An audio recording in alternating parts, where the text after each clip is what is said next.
to hop. But excited to have Sean Castro with us today. Sean is a top originating wholesaler in the area. Top Shelf Acquisitions is the name of his company. Community member here with us and a friend of ours. Just an awesome human being and super knowledgeable about the business. You know, Keely and I, we talk about Sean a lot, and I'd love to see where he is today. It's amazing, but we're really excited about where he's going in his business and in his growth as a real estate investor. So Sean is going to bless us with his knowledge about wholesaling, give us some great tips on how to work with wholesalers effectively, and possibly even wholesale a few deals ourselves. So Sean, take us away. We appreciate you being on the call with us. Awesome. Thank you, Mark, for that awesome introduction. Hello, everybody. Super glad to speak today. But yeah, like Mark said, wholesaler in the area. I moved to Tampa a little bit over a year ago. Actually, last year, beginning of February, I want to say, with just a dream, basically. I came out here, started hustling. Wholesaling was the avenue that I chose, and the rest is history. So, yeah, like you said, local wholesaler in the area. Been doing it since I moved out here, but I was doing it a little bit before that. Before that, I worked on a team as well for about 8 months, which is where I learned a lot of, valuable lessons, got experience, learned from people who have been in the industry for a lot longer than I have. And then I eventually branched out and did my own thing. But what's interesting about my business and my approach to wholesaling is we don't do it the traditional way that most people do and most people are familiar with, which is reaching out directly to sellers, right? That could be texting, cold calling, mailers, PPC, which is pay-per-click, things like that. I actually generate my leads from building relationships with realtors and getting them off the MLS. What does that look like?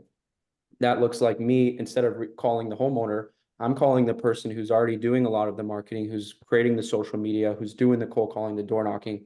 I'm creating relationships with them so that I can be what I hope to be the best option in their back pocket when they do get that opportunity. Another benefit is, they're going to continue marketing. So once you provide that realtor a great experience, what are they going to do? They're going to come to you over and over and over again, right? Unlike a homeowner, most of the time they have one, maybe two properties that they can sell you. So that's a little bit about me and the way that I run my business. The first topic we'll probably go over today is the best way to work with wholesalers. For those of you guys that are maybe looking to get your first deal or looking to get into your first flip, wholesalers are, in my opinion, a very important aspect to the industry. And if you know how to establish that relationship correctly, can be of great benefit to you. Sean, before you jump into that, could you just describe what exactly is wholesaling? Yeah, What is the wholesale process that's helpful to level set for the group? absolutely. So wholesaling is essentially when you place a property under contract, you would put your own name or your own entity under contract, and you are assigning your rights to somebody else, which would be the end buyer for a higher price. So let's say you're communicating with the seller, you get them under contract for 100,000, and then you go to your buyers or maybe a JV partner, somebody else who has buyers or access to buyers, whatever it may be, and you sell it to another investor for 110,000. Again, you assign your rights to that contract and you make that difference. You make that $10,000. That's what, again, wholesaling is. It's a very simple business model, but it isn't easy, right? I'd be lying to you guys if I said it wasn't a hustle. You got to put in a lot of hours, got to speak to a lot of people. But that's basically the short synopsis of what wholesaling is. It's a very entry level way to get into real estate without very much capital, especially doing the agent approach that I mentioned. And a lot of people that I know that get started in the industry start this way. Some trickle out, some end up evolving into flippers, developers, multifamily, commercial, etc. So yeah, was that helpful, Mark? Yep, perfect. Thank you. Awesome. So yeah, I'm just going to jump into a few ways like to build those and establish great relationships with wholesalers. So this is something that I can definitely relate with as a wholesaler, right? I deal with multiple buyers. What do I like to see from buyers, right?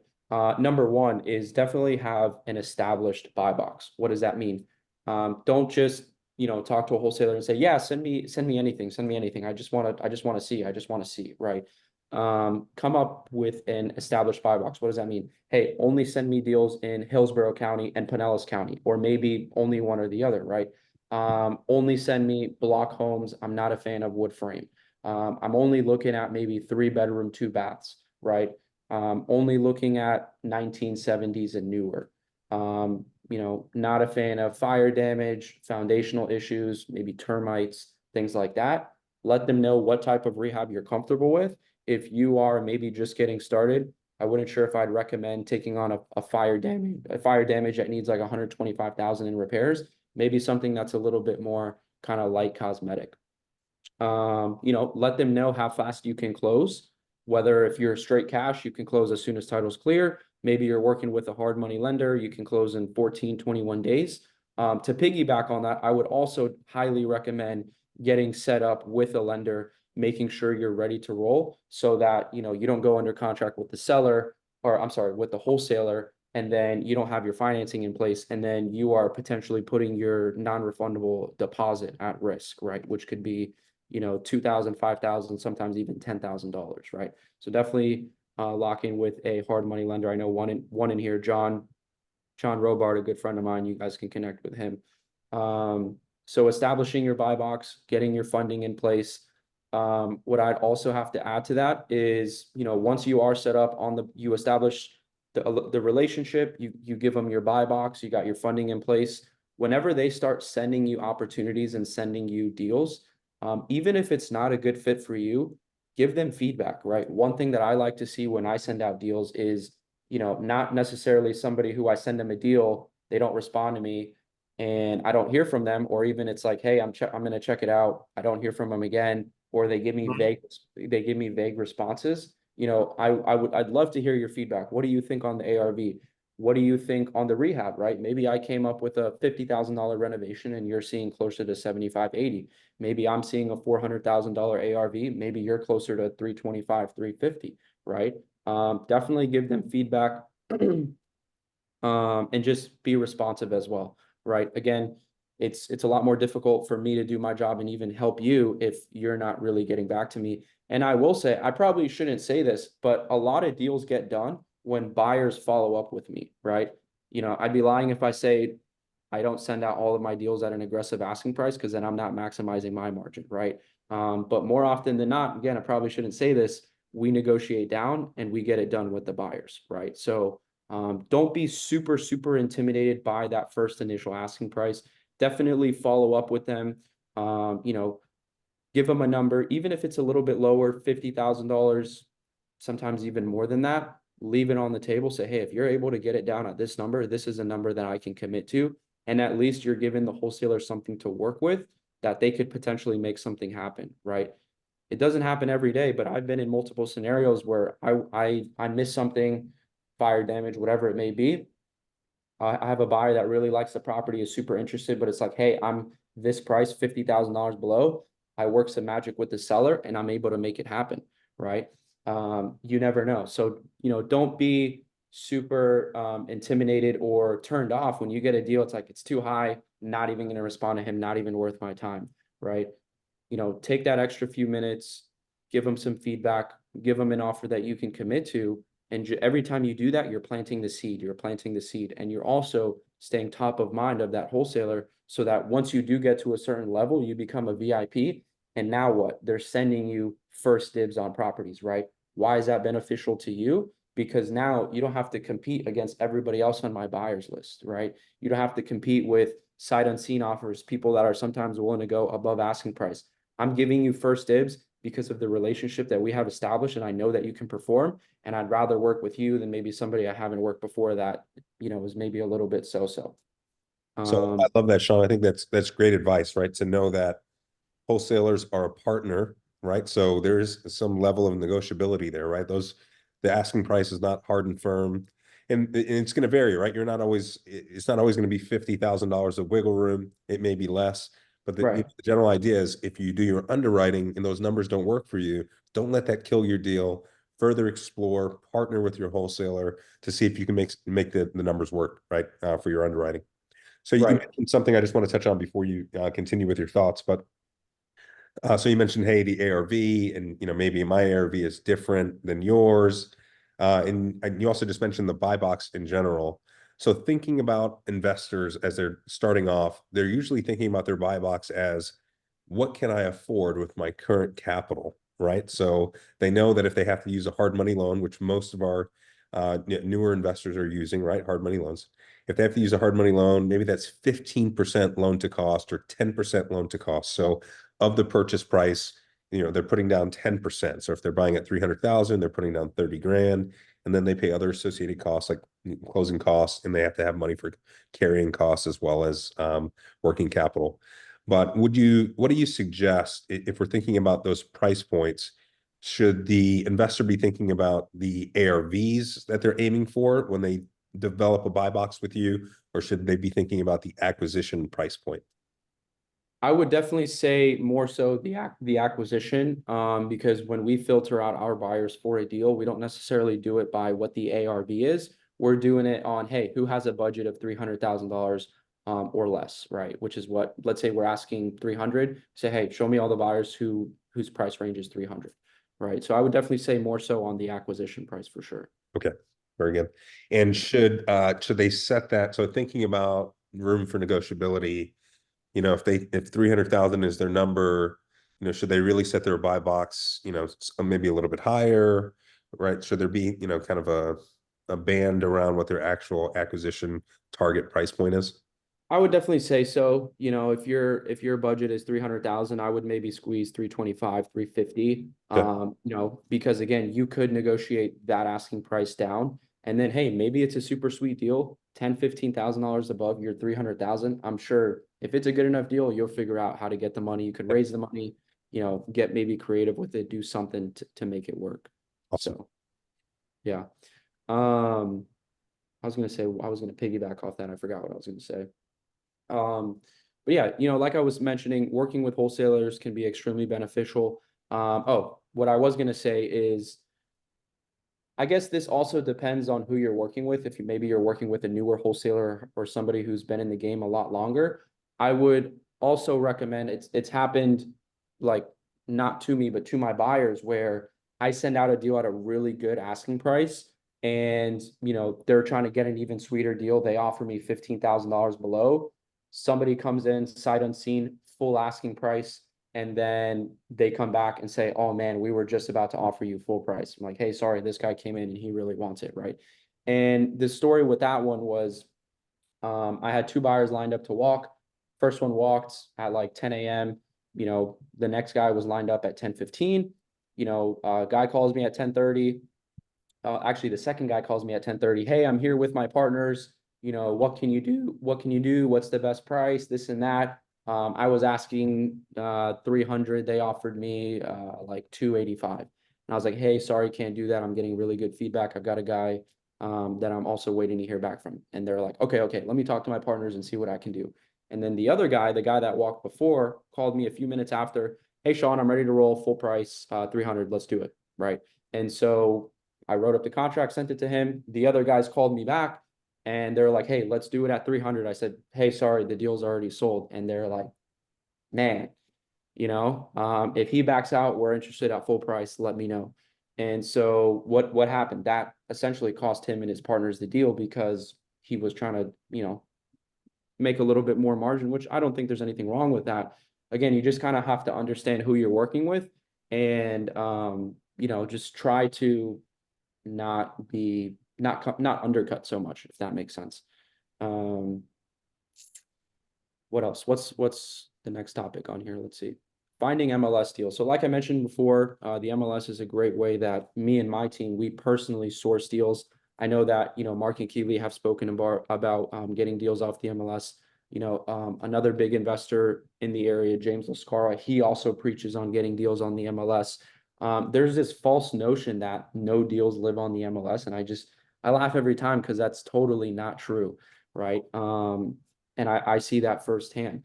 So what I found to be successful for us is most of the deals that we get are not new to market. What does that mean? A lot of times they're not 30 days or less on the market. So it includes a lot of follow-up, a lot of kind of nurturing of that lead, nurturing the relationship with the realtor. I was talking to Mark last week, probably our most recent MLS deal that we did. We were the eighth party to go under contract with the seller. We weren't the first, second, the third, etc. We were the eighth party to go under contract. They originally started at like an asking price of 200,000. Every time they went under contract, they went lower, 190, 180, 170, et cetera, et cetera. We ended up closing it at $100,000, right? And so that's just an example of the money is in the follow-up, right? So don't be discouraged if, you're looking at some properties on the MLS, especially if they're a little bit newer. You call them, they're not looking to make a move on that price right now. Definitely follow up, touch base with the realtor. If you're going directly to realtors to find deals, what I said earlier about kind of nurturing the relationship with the wholesaler and giving feedback is also beneficial with realtors, right? So Sean, I'm curious before you leave that topic. So for that particular deal, from the time that you first contacted the seller or the seller's agent until you closed, how long was that time? Was it, a couple weeks of follow-up, a couple months of follow-up? I want to say that one was 3 to 4 months. Okay, consistent follow-up with the seller. Right. Okay. Following up probably, depending on the level of motivation, it's, anywhere from the next day to 2 to 3 weeks is when we continuously touch base with them. Okay. So yeah, like I said, the money was in the follow-up, and that was a deal that we ended up scoring a $25,000 assignment fee on. And so if we weren't consistent with that and we just let it go, I can't even tell you how many times we touched base with that realtor. It was probably over 10 to 15, right? If I had given up on contact number 8, then boom, an opportunity just fell through my hands, right? So And what does that follow-up look like? Is it just a quick email? Hey, still interested in the property? Is it a phone call? What do you find yeah, is best practice? it could be an email, it could be a text, but my personal favorite is always jumping on the phone and calling. Why? Because when you call somebody and you get them talking, they are 100 times more likely to give you more information, more details than over an email, right? If you guys are pending, let's say, and I say, hey, is this property coming available? The realtor might say no or yes, or really just depends on how they're feeling, right? But if I call them and I say, hey, I see that this is pending. I'm really interested in it. How confident are you that your buyer is going to perform? Well, they still haven't placed a deposit. They're trying to retrade the seller. They want to extend closing. They're not local. They're out of state. I don't really think it's going to perform. Okay, great. Like I said, I've already almost done all of my due diligence. I probably need to go walk it one time, send a contractor, whatever. I would be at this price. Is this something that your seller is willing to entertain? Yeah, actually it is. Okay, great. And then you're able to come in and scoop that property up before they even go active again, which means that you're getting in before all the competition does, right? And so I would also add to that, a little bit of sales and questioning, or the types of questions you ask, has definitely helped me without a doubt, for sure, working with realtors. What does that look like? If you are calling a listing, what I want to do is not sound like everybody else, right? I want to separate myself and be personable and have the realtor remember me, right? And so what does everybody else sound like? Hey, how's it going? What's the condition of the roof? What's the condition of the AC? Is there somebody living in there? Are they willing to take $50,000 off the asking price, right? Keely, I'm sure if you listed something distressed, it's frustrating, right? So I like to call the agent. Hey, how's it going, Keely? Happy Wednesday. I'm just calling about your listing. I'm sure that you've gotten 1,000,001 phone calls, but I'll be the 1,000,001, right? And usually, like, that'll get them laughing, that'll get them talking. How can I help you, Sean? Sure. Well, I'm seeing this, I'm looking through the pictures. I noticed that, there's a leak in the ceiling. Is there, a leak in the roof? I mean, kind of what's going on here, right? And so I like to dig personally more into the motivation, which is probably going to be the biggest and most important key. If there's no if the seller doesn't have any motivation, then they're not going to sell, especially at a discount, right? And so if you don't, that's one thing that I learned. At one point, I did work direct to seller for that team that I mentioned, and that was one thing they always nailed in my head. What's the motivation? What's the motivation? What's the motivation? And so that's what I try to establish first, right? Because if there's no motivation, there's no point of me trying to figure out how the roof is, the plumbing situation, electric, et cetera, et cetera. And so to backpedal a little bit, hey, I'm looking through the pictures. I'll just list off a few of my favorite questions that I like to ask. I'm looking through the photos. Is there something wrong with the property or going on that the pictures can't tell me? A few of my favorite responses to those is, actually, the property has slight foundational issues, but it's no big deal. Right. Right. And so, of course, we all know that is a big deal. And with big stuff like that, agents love to kind of throw it under the rug and make it seem like it's not a big deal when it really is, right? So you're able to get more information, you're able to get them talking. Um, you're able to get them to disclose what maybe the highest offer is, what offer you have to beat, how many offers are on the table, the level of motivation. Maybe even if they have a few offers on the table, but they don't want to go with the highest offer because the terms on offer number 3 are better, right?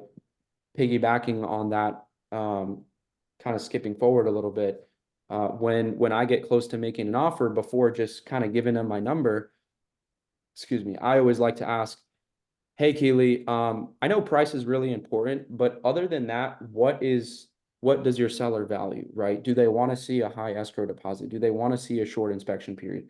Do they want a post occupancy? Do they want a shorter or longer close, right? What is important to your seller? And what does that do? That helps strengthen your offer without you having to come up on price, right? I personally have beaten offers multiple times, up sometimes as high as $20,000 because we did a shorter close or because we were able to do a post occupancy or because we were able to do a lease back, things like that. And so, yeah, I mean, Keely, would you agree, disagree with? Yeah, so I'll touch on like just from the real estate agent perspective, the follow-up, the phone call is super important because I can tell you, so like I have a property listed right now that is not a distressed property. It's owner occupied, beautifully maintained, but it's outdated. It's in a neighborhood where every single house is waterfront, except for one side of one street in the entire neighborhood, which is where my listing is, right? So it's got, certain challenges. Once that listing hit 90 days on the market, I've had like 7 text messages this morning that are either, hey, you're listing on, and you can tell it's like from a text service because it's like the address is written in capital letters in a certain way, right? Zip Do code you and have everything. any current offers on Eden Rock Circle? Is your seller negotiable? Or like some variation of that? Or something saying like, do you have any fixer-upper properties that are coming on the market? Which obviously they're just sending those messages out to a million people. I also get like numerous emails a week that are like, hey, I'm Sean Castro. Well, I'm not even gonna say you because you wouldn't do this. I'm Joe Smith. Here's my offer, but it's not an actual contract. It's just an email. So it's essentially not even really an offer, right? So all of those, like, it's all spam to me as a realtor. And also it pisses me off because it's like wasting my time and my like little bit of energy I have in my brain for the day to have to sort through all of these emails and text messages. So, I mean, I think the importance and where you say like the money is in the follow-up is that the realtor could actually end up kind of being on your side and selling that property for you. If you're top of mind, if they feel like you're serious, if they like you, right? Like the realtor has a lot of influence over their seller. So at whatever point the seller decides to let go of the property, the realtor is going to pick up the phone and call Sean and say, hey, my seller's finally willing to go down, because they don't want to have to deal with showing the property to 400 other wholesalers, right? They're just going to, before they even drop that price in MLS, they're just going to go straight, or they're going to convince their seller like, hey, I have this guy, this is what he's willing to pay. He can close it in 2 weeks, right? And then the seller's like, okay, yeah, go with him. So the seller can actually end up being like working for you if they know, like, and trust that you're actually going to close. Because as a realtor, like, yes, I 100% want my seller to get the best possible price for their house. But a lot of times when they list, they're not being realistic. And the market tells them that, right? Like they're getting reductions. Once the property becomes stale, it automatically starts getting lowball offers. People assume that there's something wrong with it. Eventually, the agent is also just kind of like over the listing and feeling like, Mr. Seller, you should have just sold this for the price that I told you it was worth 6 months ago.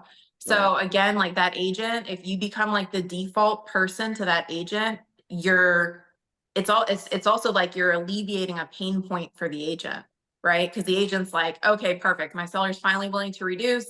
I've got this guy over here. I just need to get the contract signed and this one's a wrap, right? So I think that phone call and like the consistent follow-up, building that rapport is just really super important to the agent taking you seriously and not just thinking that you're, spam, right? Right, right. I mean, if you guys don't know already, they're now, especially with AI, there's so many CRMs where they're automating the text messages. I use one personally.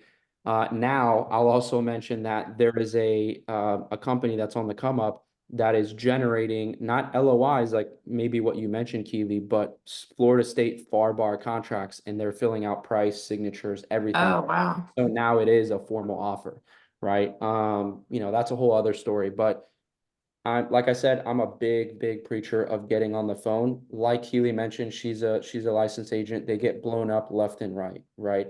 And again, what are you doing to separate yourself, right? In a market like Tampa, we know that there's a lot of people, a lot of players trying to get their next project, right? And so when you build that relationship with them, when you're more personable, I've also played the part where when I first moved here, I'm like, hey, I'm a newer investor in the area. I'm trying to kind of plant my foot in the ground. I'd love the opportunity to take down this project or buy this property from you. I'd really appreciate, if you could give me the chance, right? And for some of you guys who you're in that same spot, maybe you and your husband, you and your wife, whatever it may be, you're trying to get in that first deal, sell that story. Hey, me and my husband, we just moved here. We've been here forever. We've been saving up to buy our first investment property, and we really like this one, and we'd love to make it beautiful or whatever, right? The realtors love to hear that story. You want to be personable. The last thing you want to do is like sound like you're a part of this big company and there's higher ups and they've got to ask permission to move forward and this and this and that, right? I think that's a great point too, because a lot of sellers will make decisions based off of emotion. So for example, we've won deals before where Mark and I won the deal because we're just a husband and wife. And that's clear, like through our brand, that it's just us over like bigger developers, right? Over like a builder that they felt even though the builder offered them more money, the builder was planning to they felt the builder was just going to knock down the house and put up some ugly, like really bland thing. And this was like their grandmother's home. So they didn't want that to happen to the house. So you can like, whatever your strength is, like obviously husband and wife team is nice. I know like Khalil and Sterling, like, Khalil specifically, like growing up in the Heights, like, telling people like, hey, this is where I grew up. This is my neighborhood. Like whatever your connection is that makes you a human being, I think that goes a really long way with the realtor. And then you're feeding whatever information or however you're coming off to the agent, that is definitely getting pushed back to the seller. So whatever you want the seller to know about you, like that you think could differentiate your offer, you want to like tell that story to the realtor, because she's literally going to go back and present it like, oh my gosh, this guy, he just moved here. This is going to be his first project. He's so excited about the house. Right. And then, that seller also gets to feel kind of that like more emotional connection. And they do make decisions not just based off of money, they'll make it based off of emotion. Right. So Right. Sean, I want you to touch on for a second, because I think this is so important for everybody.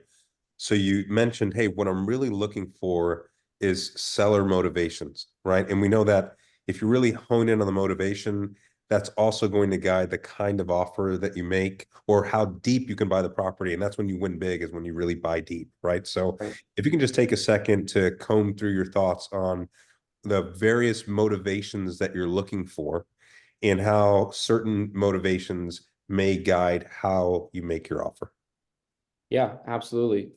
Once again, motivation is probably the most important factor. What is motivation? Well, it could be a divorce situation. It could be a pre-foreclosure. It could be a tax delinquent. It could be Maybe the new seller inherited the property because a family member passed away and they don't care, they just want to cash out and sell. You know, it could be a traumatic life change. It could be because they have a deadline and they need to move for a new job opportunity in 30 to 60 days, right?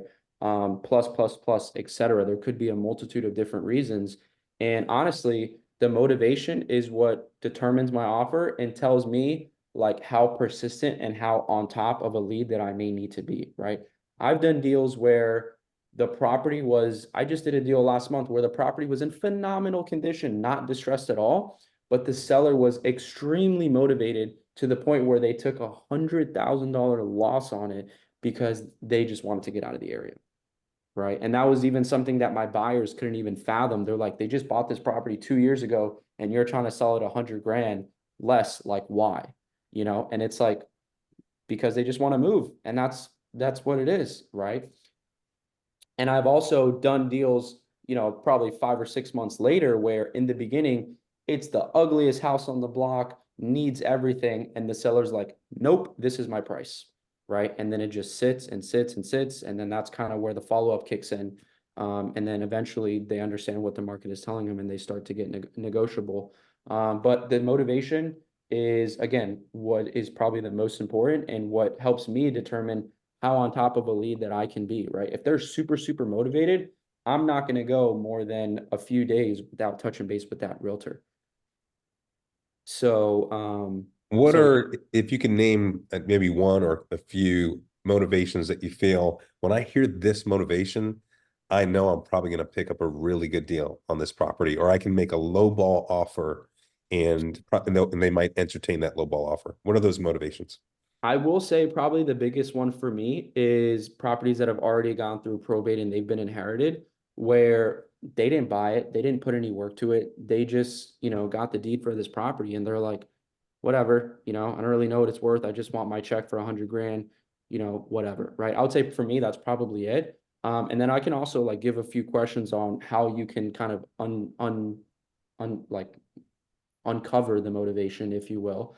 I will say, don't directly ask, why does the seller want to sell, right? A lot of times that'll get you pushback depending on the type of realtor you're dealing with. They'll probably be like, oh, well, that's none of your business. That has nothing to do with this, whatever. It definitely helps when you come in, not through the roof energetic, but you don't sound like a robot, kind of like what I was saying before. Hey, Keely, happy Wednesday. Saw your listing. You've probably gotten 1,000,001 calls. I'm looking at this here. Hey, I know every property has a story. What's the story with this one? Right? Oh, you know, the seller inherited. They, you know, unfortunately their mom passed away and they just want to sell it. Okay. I mean, what's preventing them from fixing it up themselves or renting it or, you know, doing whatever? They just don't have the money to do that right now. Okay, gotcha. Gotcha. Okay. And what would you say is maybe the time frame? Like how, like if they get an offer that's what they're looking for in in that range, how soon are they looking to make a decision? You know, if they get an offer, that's good. They're looking to make a decision immediately. Okay. Okay. Gotcha. How many offers am I competing against? I really like this and I want to make sure I come in strong. How many offers am I competing against and what's the number to beat?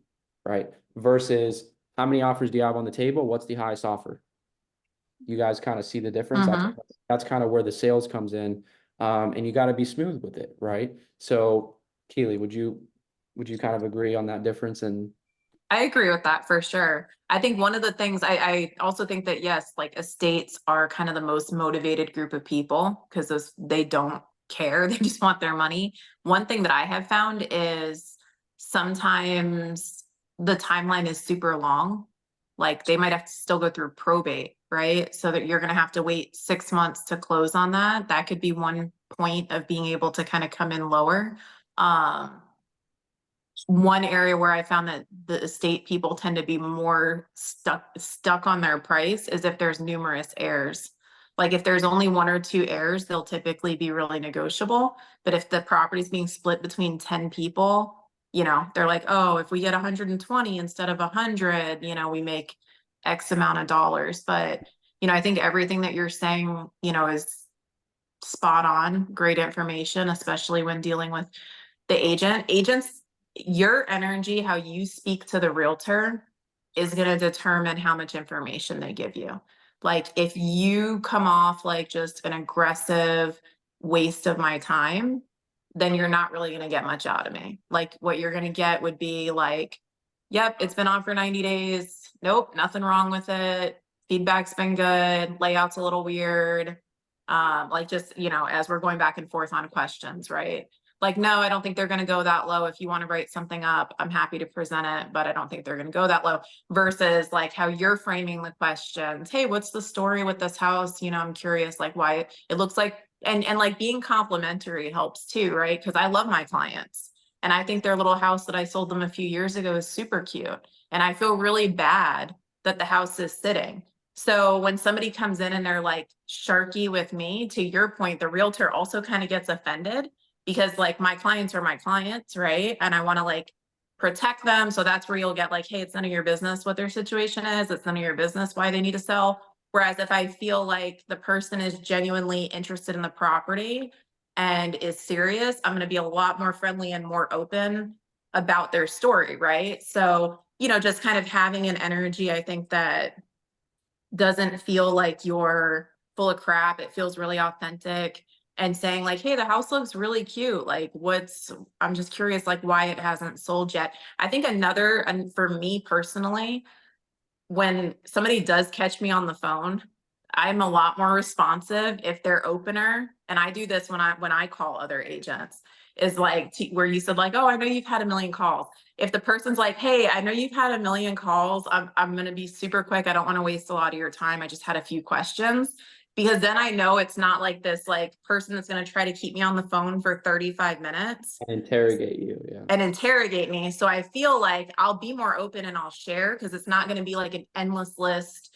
You're trying to keep me on the phone for an hour to like lock me in so that you can get what you want. If you started off like, hey, I don't want to waste a lot of your time, just have a few questions, I'm probably actually going to ramble and give you more information than you asked me for. So, you know, Right. just how you present yourself to the agent can either like make you a friend who wants you to buy the property and or hangs up on you like professionally, like, oh, nope, send me an offer, bye. Yeah, yeah. I mean, like what you were saying before, the listing agent in, I would say probably most cases, has a very strong, I guess, chance of motivating, or what was the word that you used? Like highly influential in the seller's decision to maybe what offer they go with or what they do, right? And so you're speaking with that realtor. So your impression with them, how you speak to them, the questions you ask, you know, some cases you may be meeting with them face to face, some not, but you know, all of that is super, super important, right? And when I'm teaching my team, speaking with realtors, it all adds up, right? If the first phone call you make with them, you're maybe stuttering, you ask a question that's very, very obvious, you sound not that great, maybe you call them again, they remember you, and kind of all these things add up, and they go back to their seller like, hey, I have this offer, but I don't really think I don't really think this guy knows what he's doing, right? Rather than I'm following up with you for 4 months, Keely. Hey, this guy seems super sharp. Every time he calls me, he sounds great. He's very on point with the follow-up. Seems like he knows the area. He is local, right? Which definitely helps. And I think we should go with him, right? So I definitely agree. Yeah, because I think from like a real estate perspective, especially if you're a listing agent and you have a seller that's been on the market for a long time, like they're frustrated. The realtor may not be frustrated, but the realtor probably feels bad that the house has been sitting. Like there's a lot of negative, not like an argument between those two people necessarily, but just like nobody's happy in that situation.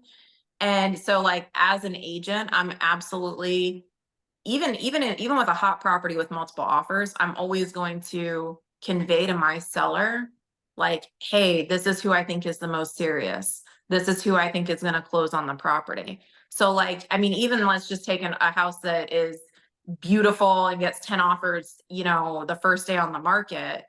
As a listing agent, I'm telling my seller like, hey, this is your highest offer, but I really don't think this guy is serious. I think we're going to have problems. The agent doesn't seem to know what he's talking about, you know, whereas this next offer, I feel like this is our guy. I got a good impression. Here was my conversation with this person, right? So, you know, to your point, and Mark and I have talked frequently with different levels of wholesalers, right? And you can always weed out like the totally new wholesaler who's like, to your point, stuttering, asking really obvious things, right? And it's like, that kind of feels like a waste of time in the moment, but B, like, hey, this probably isn't like a serious person that can get it done. So yeah, Right. I definitely agree that like confidence, like seller confidence or realtor confidence in you as a buyer is absolutely critical, especially if you're trying to like win a lowball situation, right? Because then they want to know that that money is guaranteed in their bank. That's why they're taking the lower offer,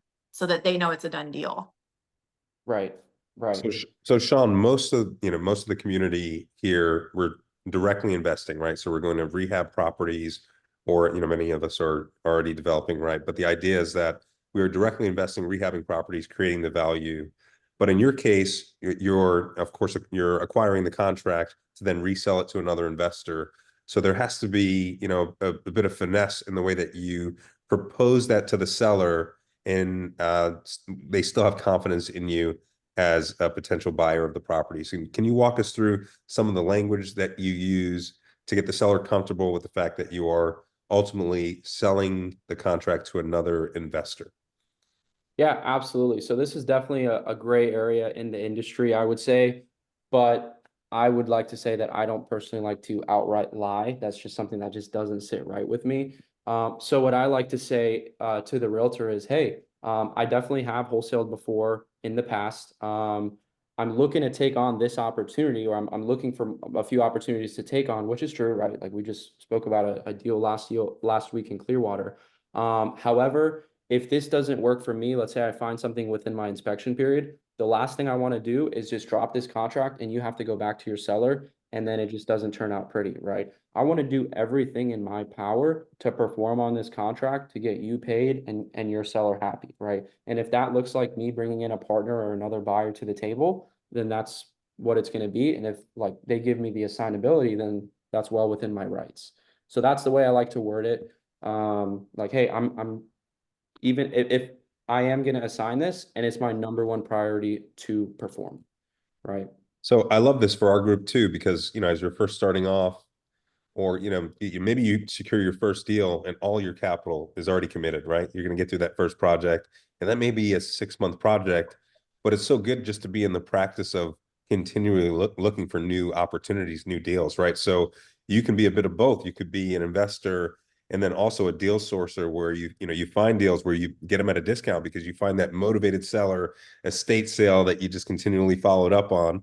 And then you get that opportunity where you can then find someone else in your downline of investors to make a margin. So yeah, I love that. Right, absolutely. And then what also helps with that is when I'm really, confident, strong on the phone, I'm asking the right questions, it sounds like I know what I'm talking about. There's a lot less friction and a lot less pushback when I do tell them, hey, I plan on assigning this contract, right? Versus like, what Keely was saying, if you're not confident, if you're stuttering, if you're asking obvious questions, you don't know the right questions to ask, and you say that you're going to assign it, it's like a no-go for sure, right?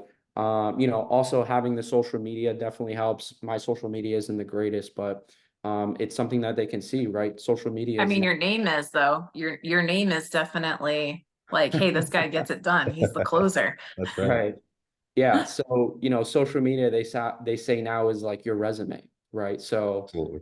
that's definitely, but it's also kind of been a con to me, right? It's been like, hey, I see that you're a wholesaler, like not interested, not going to give it to you. But yeah, I think that that's not everything, but that was definitely a good amount of information that, at least one person can take value of for working with realtors. I will also throw in here, I know that Kayla last week, she mentioned that she's going out to see a lot of properties. When you are working with realtors and you are working especially with on-market properties, don't be super eager to drop what you're doing and go walk a house because the agent says so, right? I've learned to never take what an agent says at face value. They will stretch the truth and just sell you a dream. So again, just kind of make sure you're setting some upfront expectations, right? I am local, so I do get to leverage going out to properties if I need to. But at the same time, I'm not out walking properties all day long because that's not always the best use of my time, right? When I do go out to walk properties, I'm making sure to set that upfront contract with the agent and say, hey, I'm more than happy to go walk this. I just want to give you the heads up. My offer is going to be between 270 to 290, let's say, depending on what I see in the house. Because it's mainly based on the comps, right? The rehab is also important, but the value is mainly established with what's selling in the area. And that's kind of gonna be my range, right? If the seller's willing to entertain something like that, more than happy to go see it. But if your seller is super firm on 350, then maybe it's not worth it for me, at least right now. You know, having that conversation has saved me so much time and has, actually had realtors like respect me and understand me more, like, hey, you know what, that makes sense. Yeah. And then 3 weeks down the line, 2 weeks, whatever it may be, the seller's like, you know what, they thought about what you said and like they want you to go see it. They're willing to entertain that offer. I think that sellers and agents both, like, especially if the house is occupied, owner occupied or tenant occupied, actually would rather that. Like, I don't want my sellers to leave their house and be displaced only for the person to come back and offer them 50 grand less. And that wasn't even on the table. Like, that's gonna kill that deal for you forever. The agent feels like even if they decide they want to reduce to that, I'm never calling that person and following up, because that just seems like it was it was an asshole move, right? Like, you made my sellers be inconvenienced just for you to lowball, right? Whereas if you said, hey, this is my, I'd have to come in 50 grand under, and I say, well, hey, they're not willing to do that right now. Nothing has been lost on my seller, right? So he's not going to be upset with me. So therefore I'm not going to be upset with you. But then once my seller, if you're consistently following up, once my seller is ready to go down to the 50 grand, then I'm like, hey, Sean, go out and check out the property. He's ready to go down in price. So there's a huge difference on, like, I feel like sometimes going and walking the property, if it's occupied, is actually to your detriment if you're planning to make a lowball offer and you haven't had that upfront conversation to make sure that that's even something that the seller is going to entertain. Absolutely. And you're also in a way showing the agent like, hey, I've got other things going on and I'm not here to be jerked around, right? Right. Because what I've seen happen a lot is they want you to go do this, they want you to put an offer in. And then let's say even your offer is in the realm of what they're entertaining.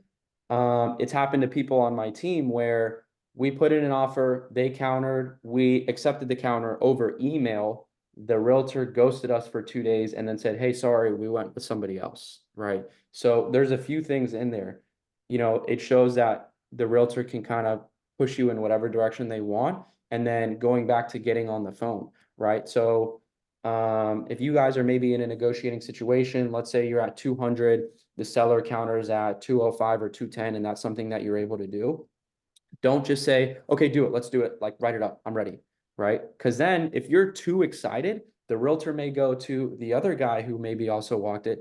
Hey, I've got an offer at 210, 215. Sometimes they'll stretch it. Are you able to beat that? Yeah, I'll do 320. So I'm And curious how I'm actually curious how you handle that side of it. So let's say that we recently had an off-market opportunity, which at first we thought was just exclusive to us, right? But turns out there was other people in, like, walking this. So how do you handle being the one that the person goes with, and them not just taking your offer and using that as leverage to get, like, pitting you against other people who are making offers? Like, what is or do you prefer to be the first person in and make an offer? Do you want to be the last guy in and beat somebody out? Like, how do you handle that? so like I said, when we're negotiating, let's say I'm at 300, sellers at 305, 310, that's something I'm able to do. You always got to make it seem like they're stretching you, right? Don't just come in and say, I'll do it, right? Write it up. Say, you gotta sell it, right? If you're over the phone, you gotta, oh my goodness, Keely, you're killing me. I gotta go back to Mark and tell him that the seller wants 10 grand. Like, can you work with me? Like, Keely, come on. You gotta sell it. I'm telling you guys, you gotta sell it. And then the agent is gonna like, I know the seller's really firm. maybe I can get them down to 305, but 310 is really where they're at, right? And then I would say something like, I would just pause, right? Again, it's part of the sales game. Don't be afraid of a little bit of silence. I would just pause, solid 5 seconds, right? And then I would say, this is what I'll tell you. I'm going to talk to Mark. I think I can get him on board, but we need this on paper tonight. Like, I'm not here to play games. I can't afford to wait around. We need this on paper tonight. And I also tell the agents, like, listen, I'm not interested in playing this game. I don't want to get shopped around. I don't want you to call me tomorrow telling me somebody else is interested. I'm willing to do the price that your seller countered me at, but it has to be on paper tonight. Oh, no, we don't play games. You know, my seller's tired. We're ready to go. I'm sending it over to you in 30 minutes. And then boom. So that's how I handle that if it ever were to happen. Now, what about like off market? Like, what about off market sellers that are savvy? And they own a couple investment properties, they're liquidating one, so they're reaching out to like We Buy Houses Cash websites, right? So for us, like that's what we get. We get like lead calls on our website, but they've also called maybe a half a dozen other like flipper websites that Yeah. offer to buy houses for cash. So that one is a little bit different, like a different scenario, because they are kind of fishing for stuff. I would definitely establish that upfront contract, like, hey, if honestly, if it's a requirement, if I don't have to, I don't go to walk a property to get it under contract, right?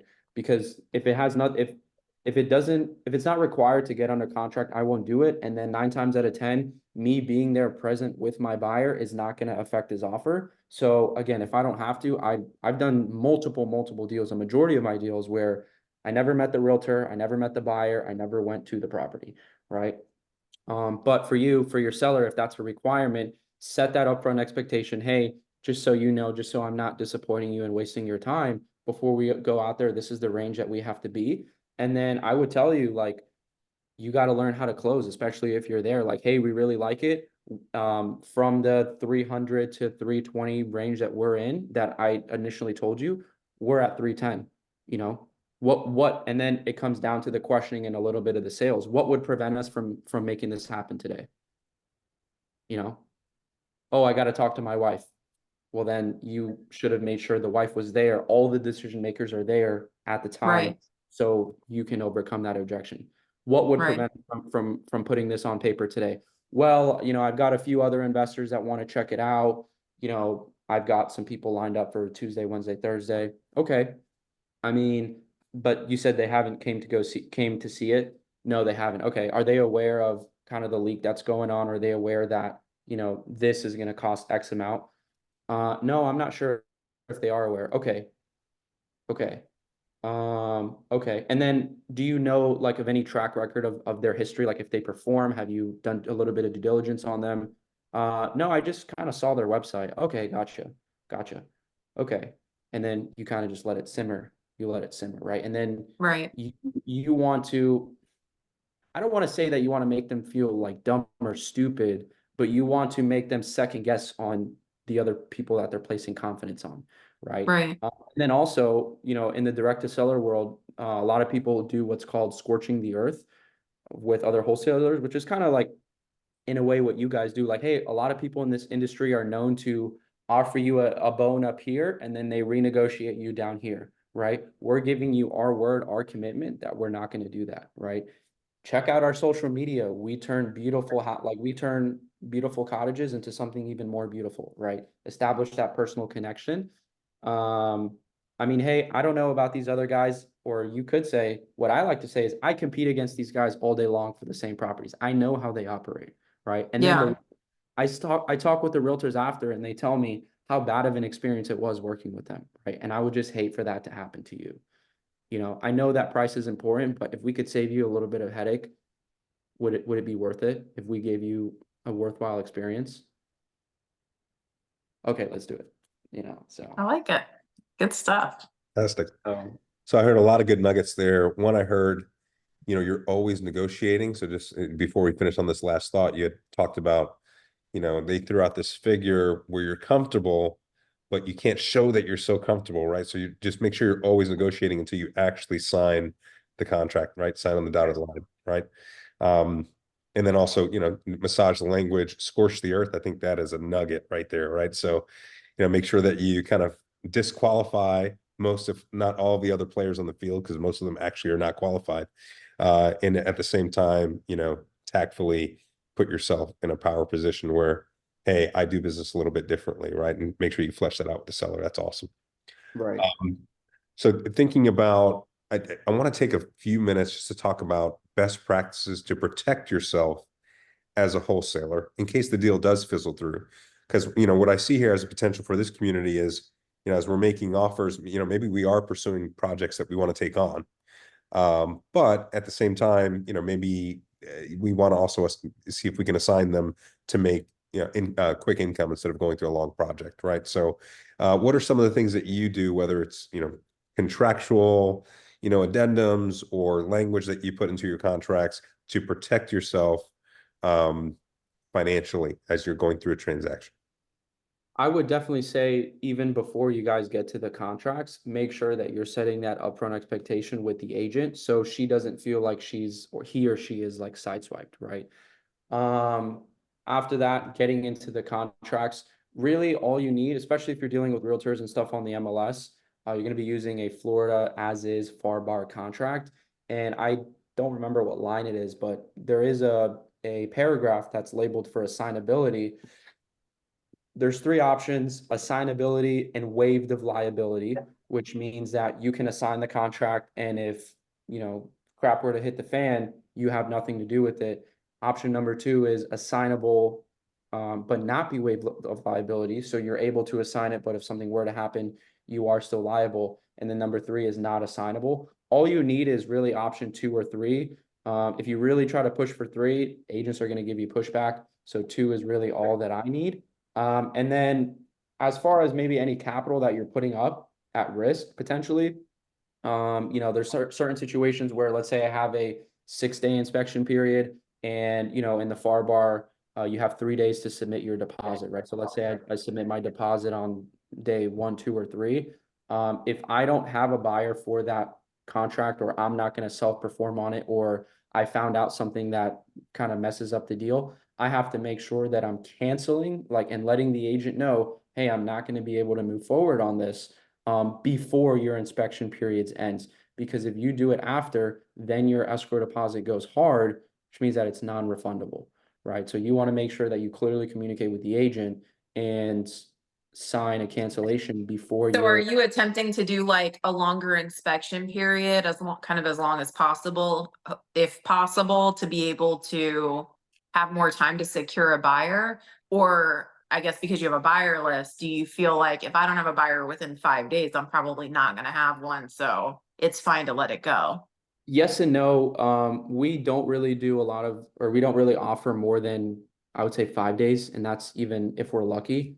Just because there's a lot of other people involved in a lot of other competition. But I have had other wholesalers come to me with 2-3 week inspection periods with like $1,000 earnest money, and I'm like, how the heck did you do that? How did you get away with it? Yeah, they had a bad realtor.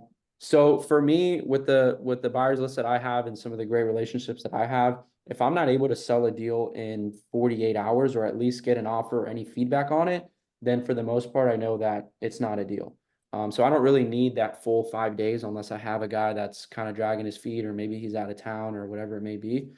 But again, as far as a way to protect yourself, if you are putting in an earnest deposit of $1,000, $2,000, $3,000, $5,000, and you want to make sure you get that back by canceling before your inspection period ends. I would also take it a step further and say, don't wait for the agent to send you a cancellation and then you sign, because I personally don't like to leave the ball in other people's court. So I would get in contact with even maybe Mark and Keeley. They can provide you guys a cancellation of contract that you can keep on file, throw it into DocuSign, send it over, say, hey, or call them before, say, hey, unfortunately, I'm not going to be able to move forward. I'm going to send you over a cancellation. So that way they have zero excuse of coming back and saying, oh, you didn't sign it in the correct time frame. It's like, dude, Right, I called you, I let you know, and I sent you a cancellation, same day or day before, however much time in advance. makes sense. So I want to think about, so let's just, for the sake of conversation, say there's a 7-day inspection period. That's what you've instituted to protect yourself and give you a chance to secure an end buyer, right? Right. So, and you're saying, hey, you know what I'm trying to do in that first 2 or 3 days is find a real buyer for the property, right? So going through my network, finding somebody who I know is serious and will buy. So you have a 7-day inspection. You're trying to get somebody to say, yeah, I like this one by day 3 or 4 at the latest. And then you're giving them, hey, you have 48 hours to put a non-refundable escrow, right? And if they don't do Well, that by day not 7, honest, do you then pull out of the contract to protect yourself because that uh, your end buyer has not actually given escrow? right. Honestly, I don't even give them 48 hours. You know, if we sign an assignment contract this morning, I'm giving you till 5 o'clock, Okay. right? Okay. Because I've been in scenarios where they sign it, they delay, and then they don't perform, Mm. right? So that's one thing I'm super stickler on, and I make sure to again set that upfront contract with the buyer. Hey, just to let you know, the earnest money deposit is X and it's due this way, right? And I make sure to send them the wire instructions. The title company that I use has like um, a form link portal. And so it's much easier to send a payment. And also instead of a $30 wire, it's like 12 bucks. And I just make sure to provide them with everything they need so that the excuses are eliminated. And if they don't perform, then I'm on to the next, right? To answer your question, have I been in a scenario where, you know, we're kind of at the 9th hour, we're waiting to hear back, we don't really know. I've been in multiple of those before. Those are always the most fun.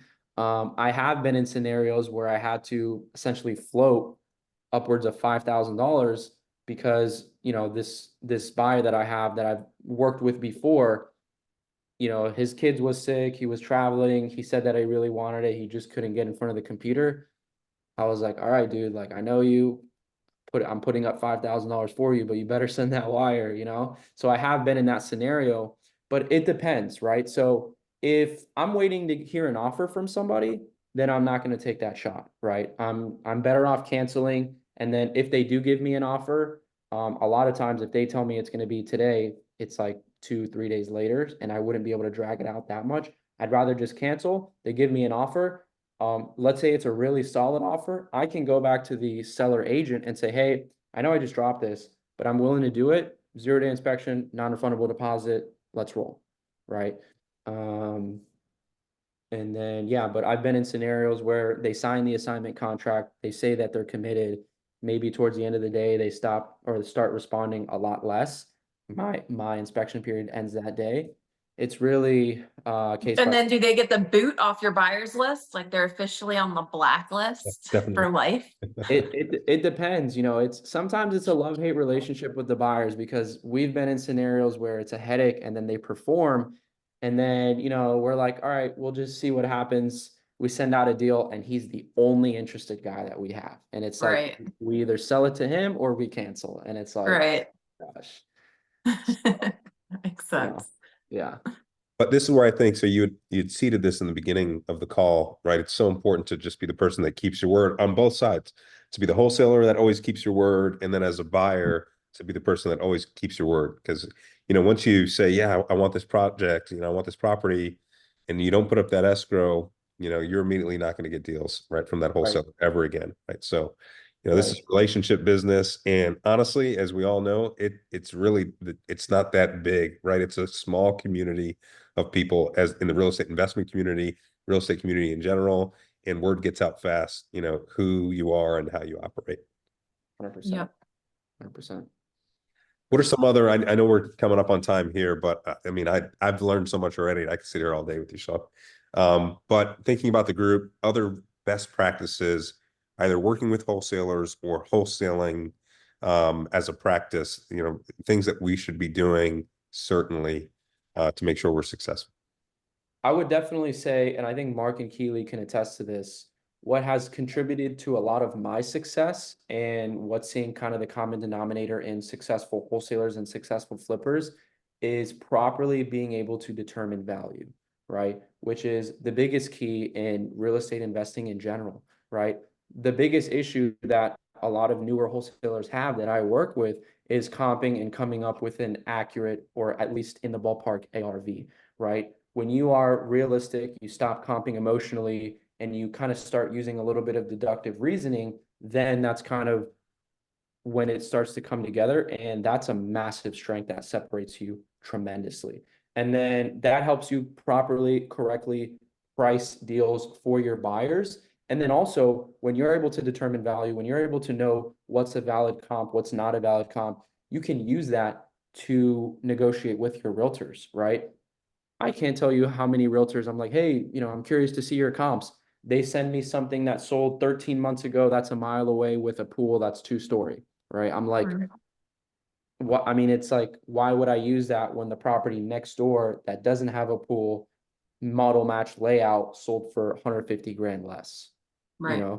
Being able to not argue with them, but kind of go back and forth with them and say, hey, we're the ones that are putting up the investment, right? We're the ones putting up the risk. A lot of these agents will blow smoke. Oh, this could easily sell for $400,000 if you do it correctly. And then I don't think I did, but it was somebody else, another investor that I was speaking with. And one day they decided to get smart and say, okay, I'm willing to buy it at this price, but for every dollar that I sell it below 400,000, you have to come out of it with your own pocket. And it's crazy how the agent was like, oh, no, I'm not willing to do that. Right. And so it's the reality, right? It's like, hey, I'm the one that's putting up the money. If something were to go wrong, you tell me that it's, $20,000 renovation and it ends up to be 50. When I own the property and I'm going through it, you're not going to be Superman and come save the day, right? That's on me. Right. That's on me and nobody else. And so having those conversations with those agents, trying to bring them back to reality respectfully, right, and kindly, is huge. So I would definitely say being able to understand value correctly, which is comping, using a little bit of deductive reasoning, becoming a little bit of a market expert, right? Knowing the good areas, knowing the bad areas. And then I would also say a little bit of sales, right? You don't have to be a sales expert like, Grant Cardone or Andy Elliott or these guys, but there's plenty of resources free on YouTube that you guys could just listen to. Speaking with sellers, maybe even in different industries, you can kind of reword the questions. And I think that will take you those are I would say the two things that have helped me, because a lot of people that work with realtors, they don't take that sales approach to it. They just kind of ask random questions. And then a lot of people still that have been in the industry for a year, 2 years, their comping is still like, Yeah. So I love being on the other side of the trash talk, because I feel like any speaking engagements that I do, I try really hard to not smash wholesalers, but I feel like everybody just knows that I'm like not the biggest fan, only because I feel like they like waste my time, and there's so many it used to just be that wholesalers were like, they were serious real estate people. And so you like their ARVs were good, and like you would get good deals. And then everybody got into wholesaling when the market started booming. So then you had all these like jamokes that know nothing about real estate. Like, no, dude, that's not a comp. That doesn't work. Your numbers are wrong. Right. But it's the same for realtors. Like, the market started booming. So it's like, you are on the other side where you're like, these realtors that don't know how to comp properties and they have it listed and they don't know what they're doing. It's But the I same will say thing. We're just not licensed, you have like changed my opinion on wholesalers single-handedly in this Indeed. conversation, I'm ready to buy because a deal from Sean today. I'm like, man, he's like actually a there's so good many human. good takeaways for sure. I This has appreciate been that. great. Yeah. But I do want to open it up to the group. We have a couple folks on the line. Anybody have any questions for Sean? You can ask anything. He's an open book. So Anything. questions for Sean before we let him go. Yeah, so Sean, if a realtor owner does not allow you to check the assignable box, what do you do? I double close. Can you explain that to us? So let's say you got a deal, you have me, the buyer, put up the money for the deposit, and then you would close, I would close. Is that how that would work? Yeah, so a double close is another form of wholesaling, I guess, if you will. So instead of assigning your rights to that end buyer, and it's one single transaction, you never take title, you don't have to bring any money to the table. A double close is a little bit more complex. If you have the right title company, it'll make all the difference. It's where you buy and own the property for a split second or 20 minutes, and then the title company sets it up where you immediately sell it to the next person. And so on paper, you're not assigning it and you are the end buyer. So are you Gotcha. getting a bridge loan for that? Um, Like, is somebody not- floating not- the money for the double close? No, I'm not sure if I'm allowed to say this, but my title company, I have such a great relationship with them where they do pass-through funding. And so they line it up where everybody signs and then they take the money from the B to C and they put it to the A to B. Yep. So I don't have to come out of money. I have had scenarios where I did have to reach out to transactional lenders where I had to do a double closing where it was at two different title companies, which was a little bit of a headache. But I had to pay 1% or a little bit less than 1% to a transactional lender. And that deal was like 170, 180,000. So I had to pay $1,800 out of my fee, my margin, but we were able to make it work. I mean, I think that's a great thing to point out. Again, it's like this business is all about relationships and, things can run smooth, they can go in your favor, you can get deals done if you have the right relationships with the right people. And the title company is definitely, one of those players that's crucial in this, in this space. So no, I think that's what everybody's looking for is like those types of relationships. To piggyback on that, last quarter, we did a deal where the buyer backed out the day before close. The sellers were in a really tough situation. I was the first call that the title company made. Hey, Sean, we've got this deal. I feel really bad for the sellers. Can you make anything happen? And they didn't even think anything of it. They were just like, if he makes it happen, great. If not, I understand. And we were able to make it happen. And it made us a gross assignment fee of like a little over $30,000 from a relationship. We didn't pay for that lead. It wasn't a lot of follow-up. It was from that relationship. And by the time we got in contact, by the time we were notified, by the time we contracted it was like 3 days. We found a true cash buyer, closed it within 7. Nice. All from a relationship. So Yeah, piggyback on that. that's great. Yeah. Great question, Michael. And anybody else? Questions for Sean before we let him go?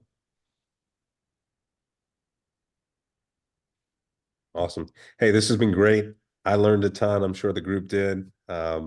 True expert class act. Thank you for spending some time with us. And thanks everybody for staying for the hour Yep. and listening to Sean drop gems on us. So Thanks, Sean. have a great Thanks. one. Bye, guys. Bye.